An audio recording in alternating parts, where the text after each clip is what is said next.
Pemirsa, memastikan kuliner khas Aceh bebas dari zat narkoba jelang perhelatan PON Aceh Sumut ke-21, Badan Narkotika Nasional Provinsi Aceh akan melakukan uji klinis di tempat usaha kuliner yang disinyalir menggunakan ganja sebagai bumbu masak.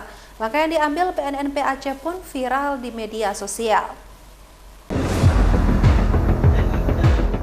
Guna memberikan rasa aman bagi pengunjung dan para atlet yang akan bertarung pada perhelatan Pekan Olahraga Nasional atau PON Sumut Aceh September mendatang, Badan Nasional Narkotika Aceh akan melakukan inspeksi mendadak serta uji klinis di sejumlah usaha kuliner yang diduga menggunakan ganja sebagai bumbu masak.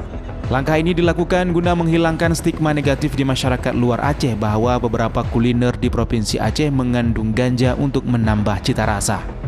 Kepala Badan Narkotika Nasional Provinsi Aceh, Brigjen Pol Marzuki Alba menyebutkan penggunaan ganja dalam makanan yang diperjualbelikan dinilai dapat merugikan orang lain, terutama penikmat kuliner yang tidak bersentuhan dengan narkoba. Alhamdulillah, kalau kita baca di media koran-koran pernyataan Bapak PJ Gubernur mengatakan tamu PON dan peserta PON nyaman di Aceh. Nah, kami sebagai Kepala BNN membaca tersebut dan menjabarkan kenyamanan itu di bidang apa saja sesuai dengan tupoksi BNN. Nyaman dalam hal kuliner. Nah, apa itu stigma-stigma yang muncul itu kita harus hilangkan, bahwa makanan di Aceh itu mengandung satu zat yang hanya tumbuh di Aceh gitu ya. Nah, ini kita coba stigma itu kita hapus. Makanya kita nanti akan melakukan uji klinis bekerja sama dengan BP POM, bekerja sama dengan MPU dan Kemenak.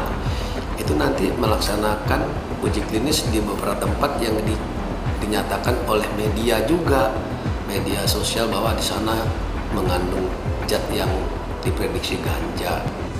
Uji klinis dan rencana inspeksi mendadak terhadap usaha kuliner oleh tim BNNP Aceh kini viral di berbagai platform jejaring media sosial di Aceh. Dari Banda Aceh, Sukri Syarifudin, iNews melaporkan.